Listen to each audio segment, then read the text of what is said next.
소름 끼치는 공원의 화장실. M이라는 남자가 체험한 이야기입니다. M씨는 학교를 마치고 매일 밤 학원에 다니고 있었다. 시간대는 밤 8시에서 9시 30분 정도였고 학원은 집에서 자전거로 15분 정도의 위치에 있었다. 학원 앞에는 드넓은 숲으로 이루어진 공원이 있었는데 M씨의 집에서 학원까지 이 공원을 지나가는 게 제일 빠른 길이었다.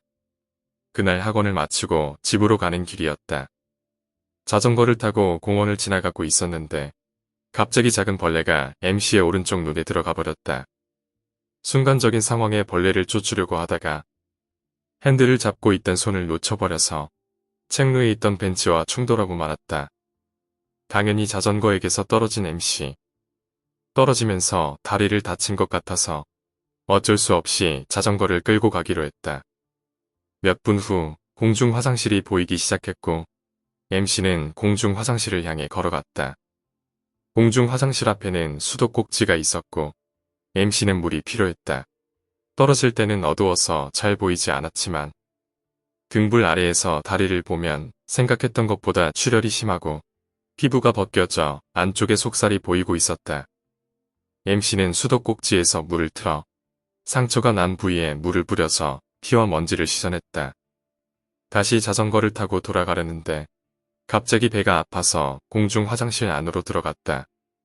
화장실 안은 한쪽 벽에 매직 펜이나 볼펜으로 낙서가 심하게 되어 있던 상태라 많이 더러웠다.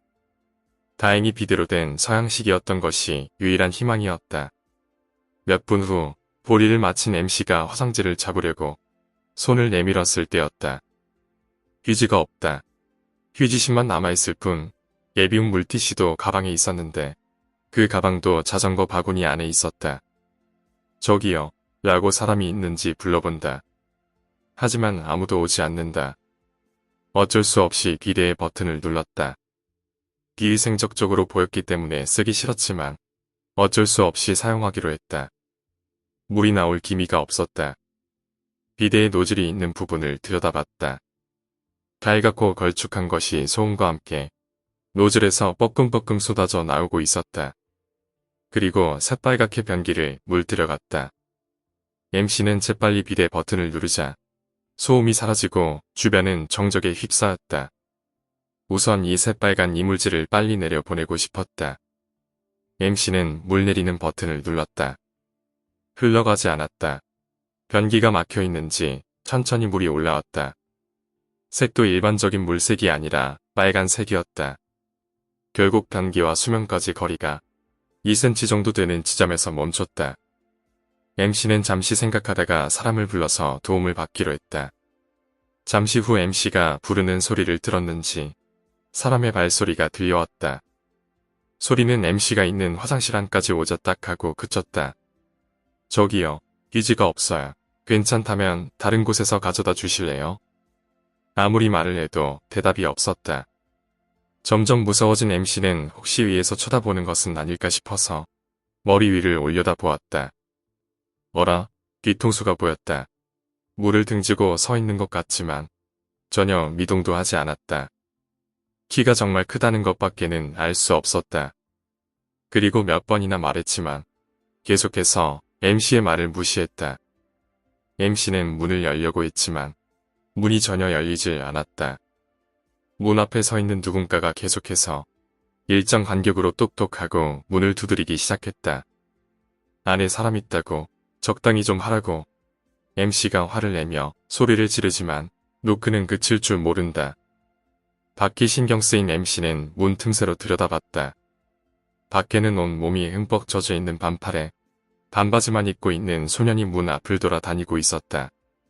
MC의 시선을 알아챘는지 소년이 딱 멈추더니 MC가 있는 화장실을 향해 점점 다가왔다. 더 이상 보면 안 된다고 생각했지만 몸이 전혀 말을 듣지 않는다. MC의 시선 앞에 소년이 멈춰섰다. 그 소년은 온 몸이 흠뻑 젖은 상태였다. 게다가 젤리처럼 변색된 흰색 피부. 섞고 있는 것인지 악취가 코를 찌른다.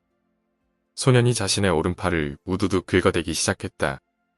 흰색의 젤리 같은 피부는 순식간에 벗겨져 나갔고 하얀 뼈가 보이기 시작했다.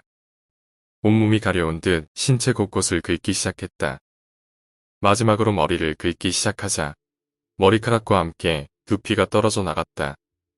보기에도 끔찍한 소년의 모습에 MC는 지금 당장이라도 도망치고 싶었지만 몸이 말을 듣지 않았다.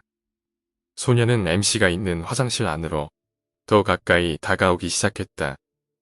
결국 MC의 바로 눈앞까지 와서 문 틈새로 MC를 바라본다. 노릇하고 탁한 눈알, 살아있는 인간의 것이라고는 생각되지 않는 눈알. 소년은 기분 나쁘게 웃더니 뒷주머니에서 뭔가를 꺼냈다. 10cm 정도의 철사였다. 소년은 철사를 문틈으로 집어넣었다.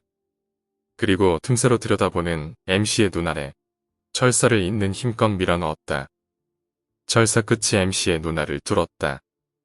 이상하게 통증은 없었지만 분명히 이물질이 눈알을 통과한 느낌이 들었다. 소년이 기쁜 듯 웃고 있는데 갑자기 새까만 검은 장갑을 낀 거대한 손이 소년의 머리를 움켜쥐기 시작했다. 그리고 어느 순간부터 노크 소리는 그치고 있었다. 그리고 다음 순간 소년의 머리가 반으로 뜯겨져 나갔고 소년의 몸은 바닥으로 떨어져 나갔다. 검은색 코트를 입은 누군가가 바닥에 앉아서 소년의 시체를 먹기 시작했다. 그것은 MC의 시선을 깨달았는지 입 한가득 소년의 시체를 쑤셔넣고 나머지 부분을 문틈에 뺑뺑이 붙이기 시작했다. 문틈으로 하염없이 흘러내리는 젤리 같은 이물질이 보였고 거기서 MC의 기억은 끊어졌다. 다음날 아침 청소부가 화장실에 쓰러져 있는 MC를 발견하고 구급차를 불렀다. MC의 눈에는 화장실 벽에서 튀어나온 철사가 박혀 있었다. 오른쪽 눈은 실명되었고 지금은 의안이 들어있다. 그날의 일이 꿈이었는지 현실이었는지는 모르겠지만 말이다. 그리고 나중에 소년과 검은 롱코트의 정체를 알아냈다고 MC에게서 연락이 왔었다. MC가 가르쳐준 신문기사에는 이렇게 적혀 있었다. 공원에 있는 공중 화장실에서 악취가 난다는 이웃의 신고를 받고 달려온 경찰이 공중 화장실 지붕 위에서 시체를 발견. 시신은 산산조각 난 상태로 검은 비닐 봉지에 들어 있었고 죽은 지 상당 기간이 흐른 것으로 보인다. 누군가가 유기한 것으로 보고 사체 유기 사건으로 수사를 시작했다. 수사 정보에 따르면 시신은 소아와 성인 남성의 것으로 보이며 실언 확인을 위해 계속 수사 중에 있다. 오늘 이야기는 여기까지입니다. 오늘 이야기가 재미있으셨다면 구독과 좋아요, 댓글 부탁드립니다. 댓글은 저에게 큰 힘이 됩니다. 감사합니다.